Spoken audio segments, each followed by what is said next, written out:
Vai começar o podcast do Brasil Times. Olá, seja muito bem-vindo a mais um Algo a Dizer, que entrevista hoje o Davidson Efigênio, ele que é multiuso, multitarefas. Você pode contar com ele para qualquer tarefa que você imaginar, que você com certeza vai conseguir achar algum trabalho, alguma ajuda que você está precisando. Mas a principal ajuda que Davidson quer compartilhar hoje conosco e vai compartilhar é uma ajuda que vem do alto. Vamos acompanhar agora esse testemunho de fé e superação em meio a tantos projetos que Deus tem revelado na vida do Davidson. Davidson, seja muito bem-vindo ao Algo a Dizer. Obrigado. Aqui pela segunda vez, né? E é um prazer e obrigado pelo convite também, obrigado pela oportunidade, pelo espaço. Nós que agradecemos.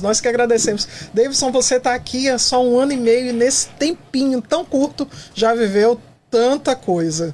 Já. Como foi que você veio parar de Minas Gerais, Itabira, para Boston, para a região de Boston? Como foi que você veio parar aqui? Minas Gerais, né? Minas Gerais, cidade de Itabira, Carlos Drummond de Andrade. Enfim. Encosta só mais um pouquinho o microfone. É isso. Enfim, eu sempre, desde muito novo, eu sempre pensei em morar fora do país, né? E eu só nunca pensei que fosse acontecer da forma que aconteceu. Eu sonhava em ter uma família e um dia pegar toda a minha família e viver em outro país, né? Num país estrangeiro, ou tivesse outra língua, outras culturas, enfim. Só que algumas coisas, eu me casei ainda muito novo, né? Eu tinha 24 anos quando eu me casei, e eu vim de um casamento muito abençoado, família cristã, uma esposa abençoadíssima, criada no Evangelho, né, até então. E depois de 11 anos mais ou menos de casados, nós fomos surpreendidos, né? Depois de muita coisa boa, nós somos surpreendidos com o câncer. O câncer, ele chegou na minha casa e a gente pensa assim, poxa vida, eu sou cristão, eu estou na igreja, essas coisas não vai acontecer comigo. E aconteceu. E começamos aquela luta pela vida, e corre dali, corre daqui, quimioterapia. Minha esposa ficou muito debilitada na época, e só quem já passou por algo semelhante na sua família vai saber o que acontece com tudo. Toda a estrutura vai abaixo. A estrutura psicológica, a única coisa que fica em evidência nessa época é a fé. A fé de que tudo vai mudar, de que tudo vai dar certo, principalmente para nós que somos cristãos, né? Nós temos a base em Deus, a gente fica esperançoso de que amanhã você vai contar um testemunho. Só que nem todo testemunho são com as palavras que nós gostaríamos de proferir. Eu nunca imaginei na minha vida que um dia eu tivesse num podcast aqui em Boston, falando isso como forma de um testemunho. Sim. Por causa do desfecho da história. E como você perguntou, como que eu saí, que eu vim parar aqui, nesse auge do desespero, a única coisa que me restou foi vir para aqui para eu não deixar minha casa ruir financeiramente falando. Eu entrei em desespero, coloquei uma mochila nas costas, falei, meu bem, eu preciso ir para eu continuar te dando qualidade de vida. Para bancar o tratamento que não é barato. Que não é barato. O tratamento dela, ela fazia 2 sessões de quimioterapias por mês, né? De 15 em 15 dias ela fazia sessão de quimioterapia, e se fosse fora do plano, girava em torno de R$15 mil cada sessão. Então, é o mínimo que eu precisava manter, é aquele plano. E o plano oscilava muito os valores, e nós começamos a entrar em completo desespero, porque eu não estava nem conseguindo produzir para minha família, prover para minha família, porque a gente passava muito tempo em hospital. sabe? E naquela eminência, as coisas vão acontecer, vai dar certo e tal. Até que surgiu essa oportunidade de vir para cá. E eu fiquei entre dois extremos. Ou eu fico, ou eu saio para dar condições. Nós conversamos, foi uma conversa muito difícil. Muito difícil. Reunimos os nossos entes queridos. Eu falei, eu preciso ir. Só que eu só vou com uma condição. Se vocês prometerem fazer a minha vez aqui, fisicamente falando. E, como sempre, eles estavam sempre prontos ali, sempre imediatos, nunca deixou a gente desamparado, sozinhos. E assim foi. E aí a família, em conjunto, decidiu que seria melhor para ela, para dar suporte à sua esposa, você vir. E quando você chegou aqui, há 1 ano e meio, o cenário que você encontrou estava favorável para aquilo que você já sabia fazer no Brasil? Sim, porque eu vim disposto a fazer o que precisasse, desde que eu conseguisse mandar recursos para minha casa, mandar recursos para minha família. Eu faria o que precisasse. E você começou trabalhando com o quê? Eu cheguei aqui, eu comecei a trabalhar na área mecânica, a mecânica automotiva. Você já tinha um background nessa área? Sim, eu sempre gostei da área e tinha uma certa experiência no Brasil também com essa área, mas não é aquela experiência profunda, mas atendia. Aí cheguei na mecânica e cheguei como ajudante e fui fazendo o que precisava fazer. O que eu queria era ser útil. E é muito diferente do Brasil. Muito diferente. Até porque na mecânica do Brasil, a ala que a gente está, da pirâmide, que a gente está, a parte de baixo da pirâmide, a gente está acostumado com os carros mais simples. Aí quando você chega aqui, que você vê os carros, você fala assim, uau. Todos os carros automáticos, a maioria. Exatamente. E carros que a gente só via passar na rua. A gente nunca tinha tocado no capô desses carros. Uhum. BMW, Porsche.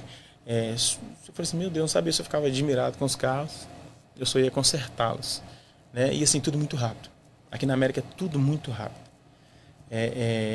Não tem muita mexida, não. Vai fazer o quê? Fazer isso assim. Então, o tempo é esse, vamos fazer próximo, e vamos fazer próximo. Eu falei, meu Deus, que correria, que loucura, que loucura. E você também trabalhou com funilaria, né? Sim. Nessa área da oficina. Exatamente. Mais de 10 anos. Trabalhando com funilaria, na Blink Segurança, na Blink Transporte de Valores. Tanto é que ela iniciou sua atividade com transporte aqui no Texas, né? E não imaginei nunca que um dia eu estaria dentro da casa dela, né? E com isso eu falei assim, eu preciso migrar para uma área que eu domine melhor. E com isso eu fui para a funilaria, foi onde eu fiquei quase um ano. Uma área muito diferente também. Mas foi uma área que deu mais certo, né? Deu mais certo. Eu já tinha aquele tato, aquela pegada e tal, apesar de estar no Brasil mexer mais com caminhão, mas não foi nada assim muito desesperador. Diferente, mas nada muito desesperador. E por que você saiu, por que você parou de trabalhar com esse ramo e começou a trabalhar como barbeiro? Barbearia é uma coisa que eu sempre gostei, desde novo. Cortava cabelo dos familiares, cortava cabelo de vizinhos, é uma coisa que eu sempre gostei. De um tempo para cá, dos meus 17 anos para cá, eu nunca deixei de ter uma máquina em casa. E em 2013, se me recordo bem, foi quando eu resolvi me profissionalizar nessa área. E daí para cá eu tomei uma paixão pela barbearia e hoje eu não me vejo deixando a barbearia de lado. Essa seria a área que você investiria a sua vida? Sim, aqui nos Estados Unidos. Eu gosto de gente.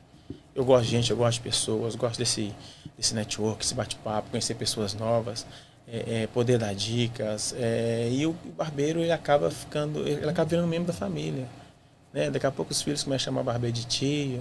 Você começa a ser convidado para churrasco, começa a ser convidado para tudo. Porque o barbeiro faz parte da vida da pessoa em todos os âmbitos. Tudo que a pessoa vai fazer é a mesma coisa do salão feminino. Vai na casa de uma amiga, marca um horário para mim no salão. O homem é a mesma coisa, precisa passar no meu barbeiro. Entende? E fica um relacionamento tão bom de cliente para barbeiro que acaba com esse negócio de barbeiro e cliente. Fica um relacionamento entre amigos, entende?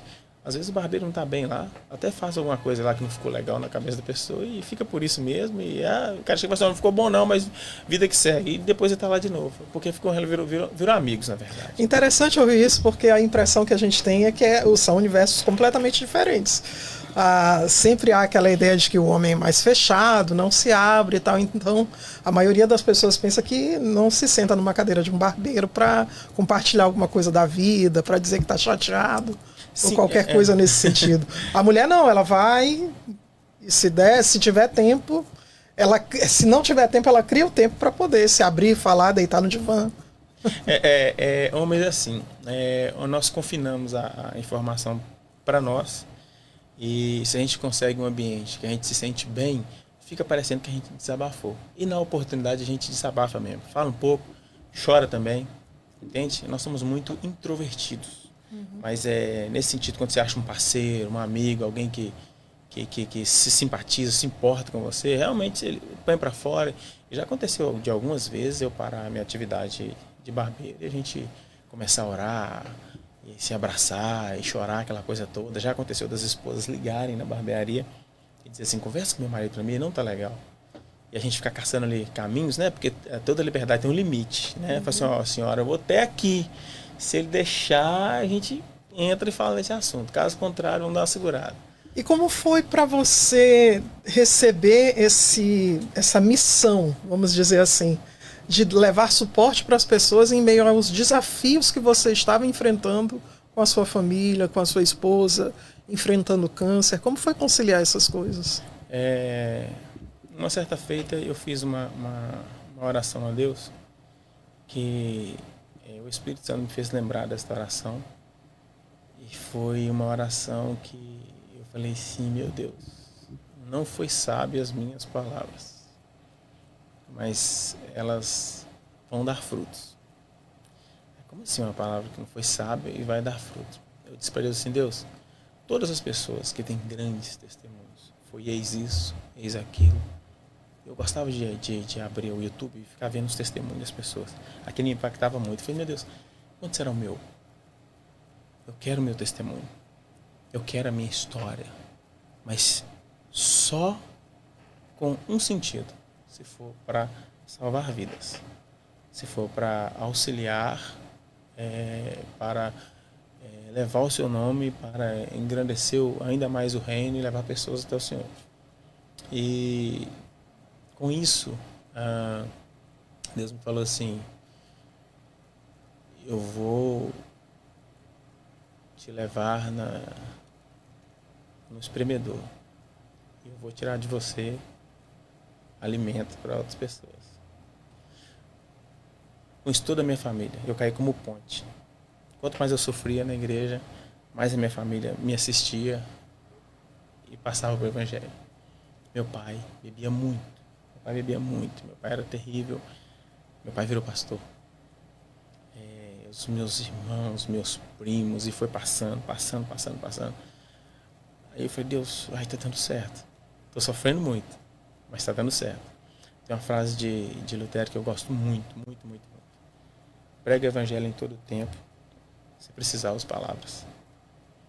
Que é com a nossa vida que a gente transmite esse evangelho. E só depois de tudo isso é que eu fui entender, o Espírito Santo fez eu lembrar desta oração e eu fui entender por que passando tudo isso.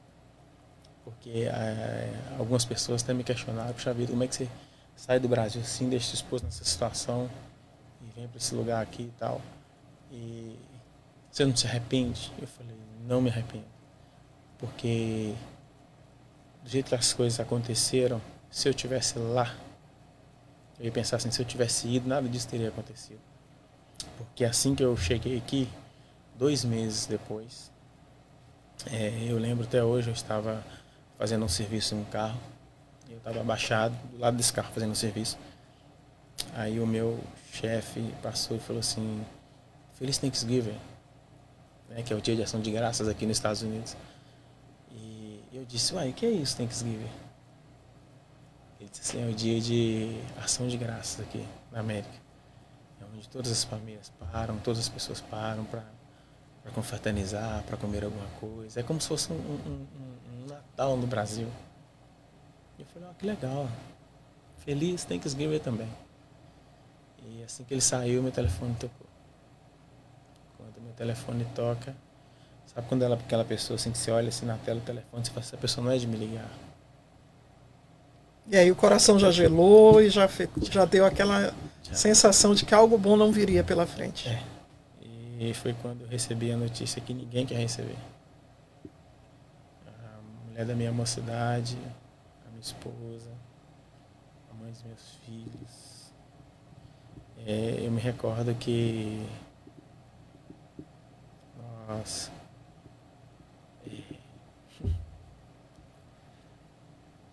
Primeira vez que nós fomos à praia. Nós dois entramos de mão dada na água pela primeira vez juntos. Quando nós adquirimos a nossa casa, que o corretor disse que o que a gente tinha de valor em dinheiro não dava para comprar casa, eu olhei para ela, ela baixou a cabeça. Eu dentro da Caixa Econômica, olhei para o teto assim, esperava ver Deus, esperava ver o céu aberto, não vi nada, eu vi um teto. Eu falei, Deus, por mim tá tudo bem. Mas olha o semblante da sua filha. Em 5 minutos, apareceu 20 mil reais. E compramos a nossa casa. Então passou um filme. Quando a notícia chegou. E eu falei, Deus, para tudo o Senhor tem um propósito. Eu só vou pedir ao Senhor para cuidar de mim. Cuide de mim. Só isso que eu pedi para Deus. Cuide de mim. Você estava trabalhando no dia de Thanksgiving quando você recebeu Sim. essa notícia. E aí, de lá, o que foi que você fez? Como foi que você se... Olha, eu me lembro dos meus amigos ali do trabalho, me abraçando. Eu lembro de muito pouca coisa. A única coisa que eu queria era ir para casa. E depois a pressão das pessoas, assim, porque existem os parentes, aqueles mais chegados e aqueles mais da periferia do nosso relacionamento familiar. E aí alguns, não sabendo da situação, devem ter te julgado, certo? Devem ter, nossa, que absurdo, tá lá nos Estados Unidos, não vem nem pro enterro da esposa. Como foi que você conseguiu lidar com isso? Ana, eu te confesso que a dor que eu estava sentindo era tanta que não tinha nenhum julgamento, não tinha nada que se superasse isso. Entende? Eu ouvi muita coisa. Também me pouparam de muita coisa. Eu fiz como Elias, eu entrei numa caverna e só queria ficar quieto. Eu não queria sair de lá. E eu falei assim, agora, Deus, como é que vai ser? Eu tô longe, tô em outro país.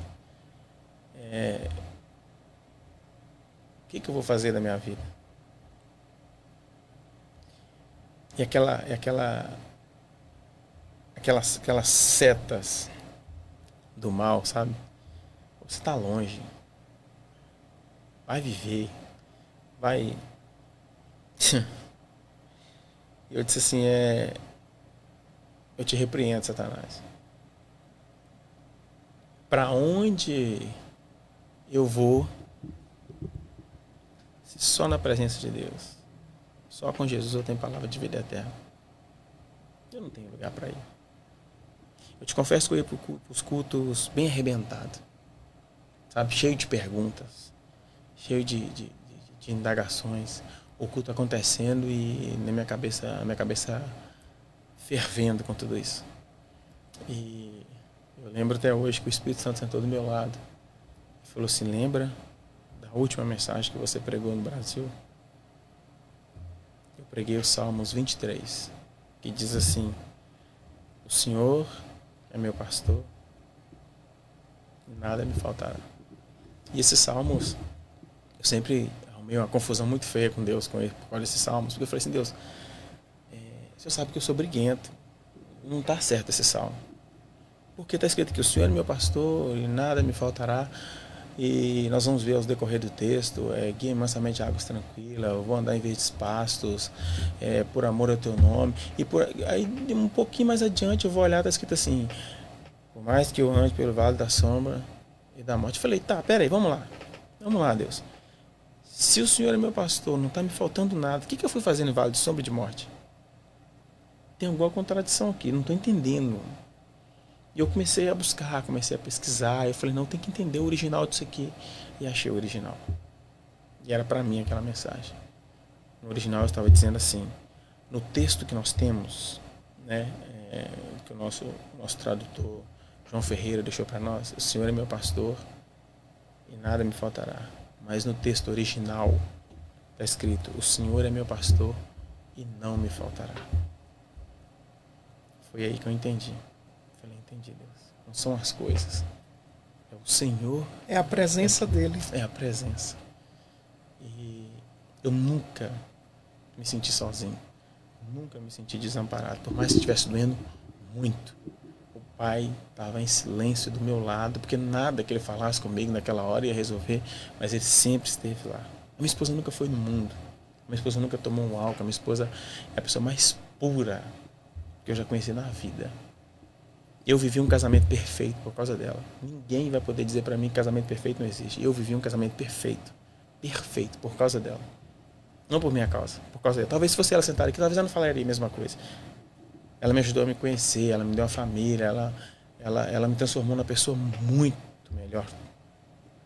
Eu era um ser humano muito seco, um ser humano muito rachado. E ela veio me modelando. E hoje a única coisa, depois de 1 ano e meio que isso aconteceu, 1 ano e 5 meses mais ou menos que isso aconteceu, hoje a única coisa que eu posso dizer, Deus, muito obrigado pelo anjo que você me prestou por tanto tempo. Porque a vida voltou para ele. E obrigado por deixar eu extrair 2 anjinhos desse anjo. E como estão esses anjinhos hoje?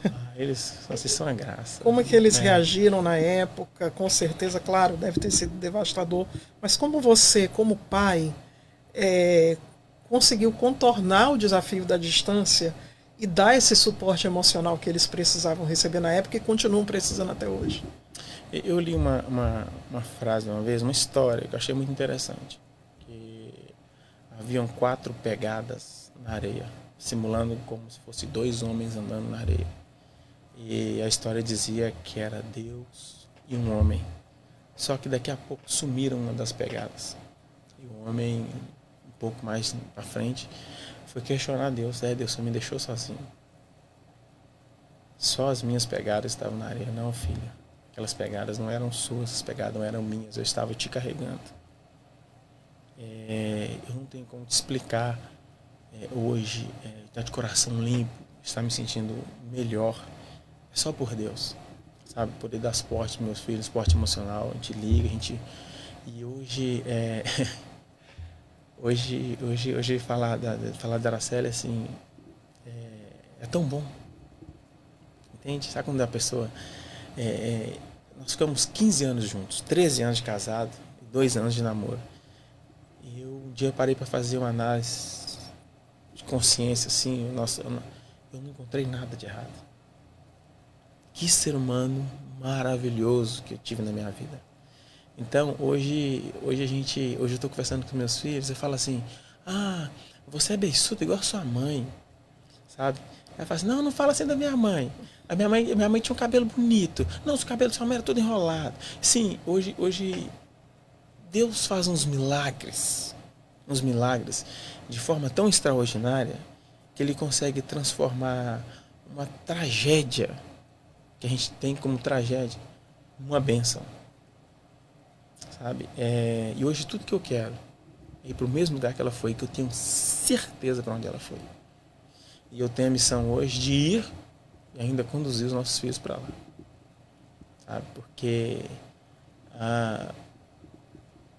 não pode alguém ter partido daqui e deixar um legado tão legal, deixar uma paz tão grande, sabe? E deixar um ser humano tão ruim. Ela foi a arma, ela foi a ferramenta de Deus para a minha vida, para me lapidar. em outras ocasiões hoje eu não estaria aqui conversando com você. Eu tenho certeza disso. E vamos seguindo, de cabeça erguida, servindo a Deus, a Ele a honra, a glória, todo o poder. Quando você fala que ela foi um instrumento de Deus para lapidar você, a gente acaba indo para uma certa dificuldade que alguns homens têm em encarar a responsabilidade de exercer a sua autoridade em casa conforme o padrão bíblico. E aí alguns acabam confundindo a autoridade com o autoritarismo. Como é que um homem se deixa influenciar por uma mulher, compreendendo que aquilo não está ferindo o papel dele de sacerdote do lar? É muito simples. É muito simples. Eu costumo dizer que é o seguinte, que o papel mais simples é o da mulher. Mais simples. Por quê? A Bíblia fala assim, que a mulher seja submissa ao seu marido. Só que quando fala de submissão, todo mundo entende que é baixar a cabeça. Que não. Lamber o chão que o camarada pisa. Não existe isso. Não existe isso. Quando nós pegamos a parte do homem, nós vamos entender da tal submissão que a Bíblia está dizendo. Por quê? A Bíblia vai dizer assim, que o homem dê a vida pela sua esposa, como Cristo deu a vida pela igreja. Vamos pegar só um pouquinho. Imagina um marido passando por tudo que Jesus passou, sem desistir dos açoites, sem desistir da missão, só para ver a esposa bem.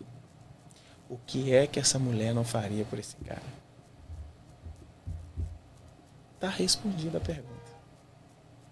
Entende? Quando a mulher ela se sente apoiada, ela se sente amada, ela se sente protegida, ela sente que ela não tem só um cara que põe as coisas dentro de casa, que coloca ela para lavar roupa, para limpar. Não. Porque vocês têm acho que mais de 1000 períodos no mês, não tem condição. Hoje estão de um jeito, amanhã vocês estão de outro, amanhã vocês estão de outro. E se ela tem um amigo, um cara confidente, um cara que ela pode confiar, um cara que ela respeita, que ela ama, fica muito fácil a convivência. Tanto para o homem quanto para a mulher. A minha esposa, às vezes eu estava assim, eu lembro que uma vez, quando nós fomos construir a nossa loja para fazer a nossa barbearia,